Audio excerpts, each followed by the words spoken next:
Hi guys, nagluto ko og escabeche nga duha ra gud ka buok kanang putol nga isda nga dapit pa jud sa ulo kay nagtipid ko ba nga diyon wala man po'y inanuroy og isda. Akong suki nga sa bibi wala man makasuroy og sayo. So para maka-budget lang gid guys.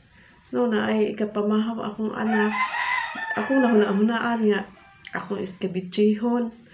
Then ibutangan akong sikwa. Perting lamia guys.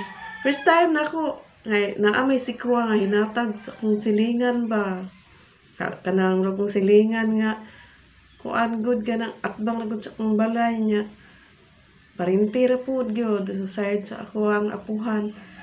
Daghan guys lang sikwa nya. Ilang sikwa tagas kayo murag kanang tuwas metros. Amazing kayo nga sikwa guys kay tagas kayo. Then sayang man ug dili na ako bitaw mahurot og luto. Akong gibutang sa escabeche. Lamia lagi guys. Suwayi ninyo. Daghan mong sikwa sa inyo suwayi. Lami kaayo guys.